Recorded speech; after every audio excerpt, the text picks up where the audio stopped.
दोस्तों, आज हम एक ऐसे लेखक के बारे में पढ़ेंगे, ऐसे कहानीकार के बारे में पढ़ेंगे जिसका नाम है सूरदास, जो बहुत ही फेमस जो कहानी लिखते हैं। उनकी बहुत सारी कहानियां हैं। आज हम उनकी प्राचीन कहानी के बारे में पढ़ेंगे जिसका नाम है सूरसागर। तो चलिए स्टार्ट करते हैं। सूरदास और सूरसागर की दिव्य कथा। धीमी बांसुरी की धुन के साथ जब आंखें बंद हो लेकिन हृदय खुला हो, जब संसार का अंधेरा हो लेकिन भीतर भगवान का प्रकाश हो, तब जन्म लेता है सूरदास। भारत की पवित्र भूमि पर भक्ति काल के उस युग में जब शब्द साधना थे और कविता पूजा, तभी एक ऐसे संत ने जन्म लिया जिसने आंखों से नहीं आत्मा से श्री कृष्ण को देखा।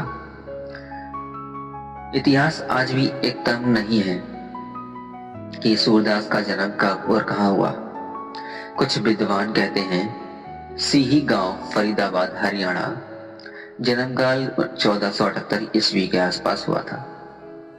कुछ मानते हैं कि वे जन्म से अंधे ही थे, तो कुछ कहते हैं कि संसार की क्रूरता देखकर उन्होंने स्वयं नेत्र त्याग दिए कि संसार की। लेकिन एक सत्य निर्विवाद है, सूरदास ने जो देखा वह हम सब नहीं देख पाए।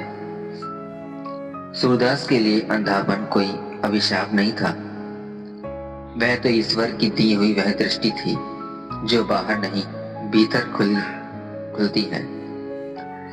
गांव के लोग उन्हें दया की दृष्टि से देखते, कुछ हंसते, कुछ तिरस्कार करते।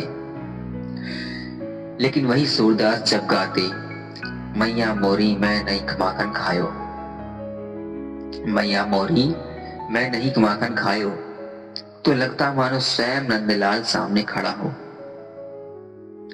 युवा सूरदास अपनी पीड़ा और प्रश्नों के साथ घर छोड़कर निकल पड़े। कहाँ जाना है पता नहीं, क्या पाना है यह भी नहीं। बस यह हृदय में एक पुकार थी, हे कृष्ण यदि हो तो मुझे स्वीकार करो। यह यात्रा उन्हें ले आई वृंदावन, प्रेम, भक्ति और लीला की भूमि। एक दिन यमुना तट पर एक महान संत प्रवचन दे रहे थे, श्री बल्लभाचार्य। सूरदास भीड़ में खड़े थे, चुप एकदम, लेकिन भीतर उथल पुथल। बल्लभाचार्य ने कहा, भगवान को पाने के लिए आंखें नहीं, समर्पण चाहिए। सूरदास कांप उठे, यह वाक्य जैसे उनके लिए ही था।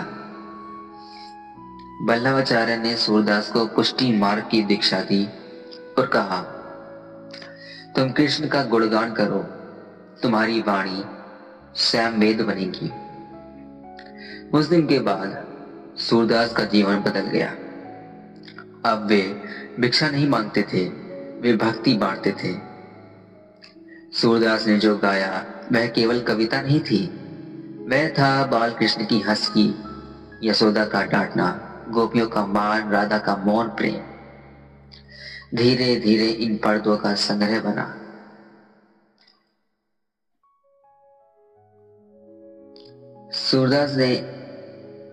सूरदास कहते हैं, कान्हा के पांव में पायल बजे तो सारा ब्रज जाग उठता है। वे बताते हैं कैसे कृष्ण रेंगते हैं, गिरते हैं, रोते हैं और यशोदा उन्हें गोद में उठाती है। ऐसा वर्णन जो केवल देखने वाला ही नहीं, मां बनने वाला ही कर सकता है। सूरदास ने हमें सिखाया कि भगवान को पाने के लिए दृष्टि नहीं, दृष्टिकोण चाहिए। जिसने अंधे होकर कृष्ण को देख लिया वह आज भी अमर है।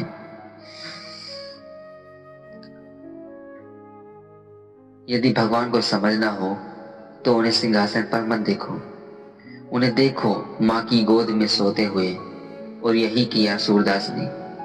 उन्होंने कृष्ण को भगवान नहीं बच्चा बनाया।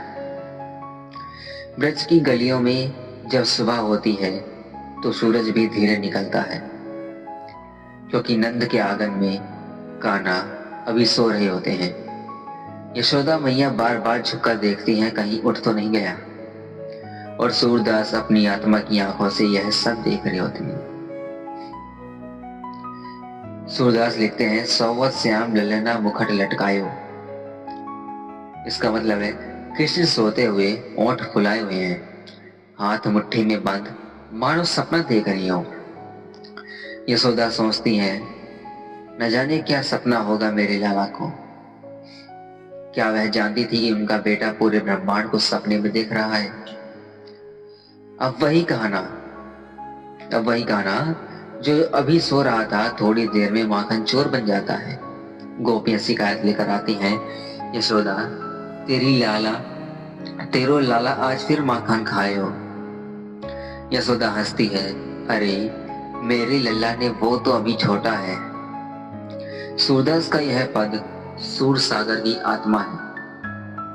कृष्ण कहते हैं, मैया मोरी में माखन ना खायो तो मैं नहीं, माखन तो सब गोपिन खायो। बाल कृष्ण का तर्क देखिए, मुंह पर माखन, हाथ में मटकी, फिर भी इनकार। यशोदा क्रोधित नहीं होती, वह मां है। यशोदा डांटती है, लेकिन आंखों में ममता छलकती है। वो सोचती है, आज बांध दूंगी इसे। और तभी शुरू होती है एक और लीला। यशोदा रस्सी लाती है, लेकिन हर बार 2 उंगल कम। पूरे ब्रज की रस्सियां छोड़ दी, फिर भी कम, क्योंकि भगवान को बांधने के लिए प्रेम चाहिए। सूरदास कहते हैं, जहां मां का प्रेम हो वहां भगवान भी हार जाते हैं। जब यशोदा ने कृष्ण को बांधा तो वह रोए नहीं, उनकी आंखों में डर नहीं था, बस मां के लिए भरोसा था। और यही सूरदास का कृष्ण है। सूरदास ने बाल कृष्ण को केंद्र बनाया। क्यों? क्योंकि बालक में कोई छल नहीं, कोई अहंकार नहीं, और भक्ति भी ऐसी ही होनी चाहिए। जिस भगवान को ऋषि मुनि ना पा सके, उसे यशोदा ने डांट दिया और सूरदास ने उसे अमर कर दिया। जब भगवान बालक होते हैं तो वे मां के होते हैं, लेकिन जब वे बांसुरी उठाते हैं तो वह प्रेम के हो जाते हैं। और यहीं से सूर सागर का सबसे मधुर अध्याय शुरू होता है। पूर्णिमा की रात, यमुना की लहरें थमी हुई हैं, आकाश चांद से भरा है। और तभी कान्हा की बांसुरी जब बजती है, यह कोई साधारण धुन नहीं, यह हृदय को पुकारने वाली आवाज है।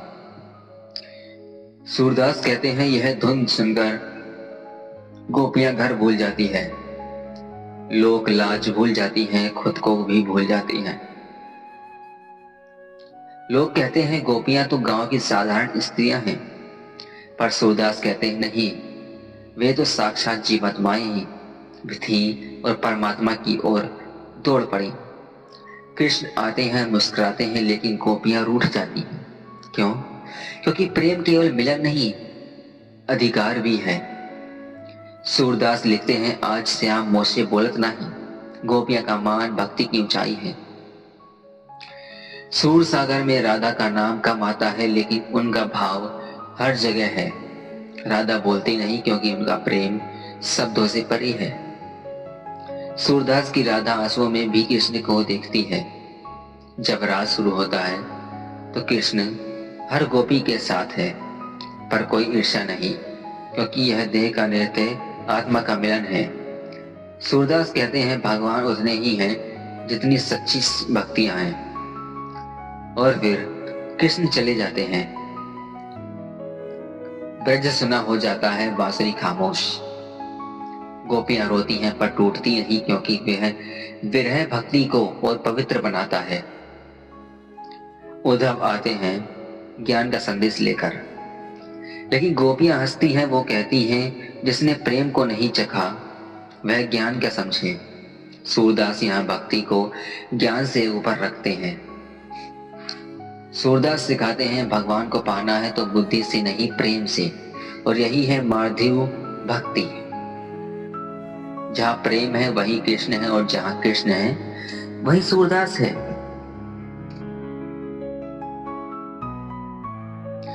जब भगवान सामने होते हैं तो भक्ति सहज होती है। लेकिन जब भगवान दूर चले जाएं, तभी भक्ति की असली परीक्षा होती है, और यही है विरह। कृष्ण मथुरा चले गए, ना बांसुरी की आवाज, ना पायल की झंकार, ना हंसी। ब्रज की गलियां वैसी ही हैं, लेकिन उनमें प्राण नहीं है। गोपियां उठती हैं पर आंखों में नींद नहीं। वे यमुना के तट पर जाती हैं पर और जल से पूछती हैं, क्या तुमने श्याम को देखा? सूरदास कहते हैं, विरह रोना नहीं है, विरह वह अग्नि है जिसमें प्रेम शुद्ध होता है।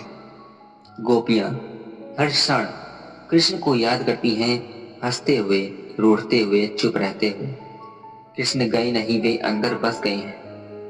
एक दिन कृष्ण का संदेश लेकर उद्धव ब्रज आते हैं। उद्धव ज्ञानी हैं, योगी हैं। वे कहते हैं, कृष्ण सब व्यापक हैं, देह से उनका वियोग मिथ्या है। गोपिया की मुस्कान ज्ञान पर प्रेम की विजय। गोपियां मुस्कुराती हैं। वे कहती हैं, उद्धव जी, हमने ज्ञान नहीं मांगा, हमें तो वही श्याम चाहिए जो हमारे सामने बैठकर माखन खाया करते थे। यह कोई ज्ञान नहीं है, परम प्रेम है। यही सूरदास अपना दर्शन स्पष्ट करते हैं। ज्ञान सूखा है, भक्ति रस से भरी है। ज्ञान कहता है भगवान निर्गुण है, भगवान निर्गुण है। भक्ति कहती है भगवान मेरे हैं। सूरदास के शब्दों में गोपियां कहती हैं, उद्धव ब्रज की बात न जानो, यहाँ प्रेम ही शास्त्र है। यहाँ तर्क नहीं चलता, केवल समर्पण चलता है। गोपियां दुखी नहीं है, वे धन्य हैं, क्योंकि जिसे एक बार कृष्ण का प्रेम मिल जाए, उसके लिए विरह में वरदान बन जाता है। सूरदास कहते हैं, भगवान बाहर नहीं है, वे वहां है जहां स्मरण है, जहां आंसू है, जहां प्रेम है।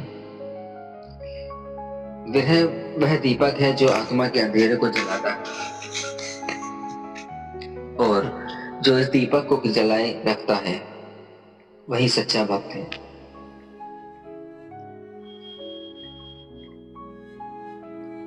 कुछ रचनाएं पढ़ी जाती हैं, कुछ सुनी जाती हैं, लेकिन कुछ ऐसी भी होती हैं जो जी जाती हैं। सूर सागर एक ऐसी रचना है। सूर सागर कोई साधारण ग्रंथ नहीं, यह कविता नहीं, यही अनुभव है। यह कहानी नहीं है, संवेदन है। शब्दों का संग्रह नहीं, ये भक्ति का महासागर है।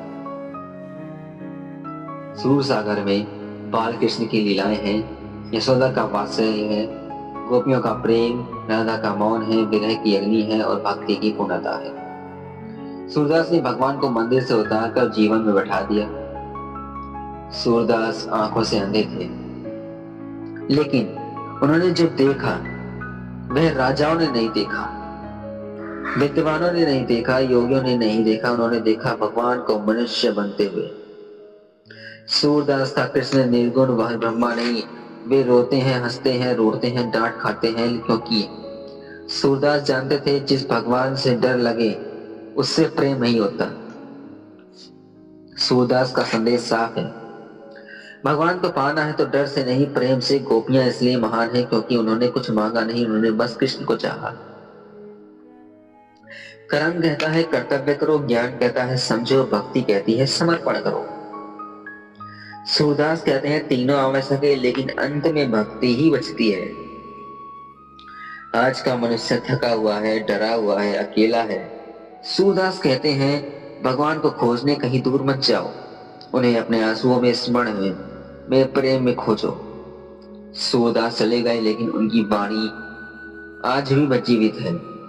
जब जब कोई कहता है मैया मोरी मैं नहीं माखन चाहे खायो, तब तक सूरदास फिर जन्म लेते हैं। बच्चा बना लिया जिसने भगवान को, बच्चा बना लिया जिसने प्रेम को पूजा बना लिया, वह कभी नहीं हारेगा, वह सूरदास होता है।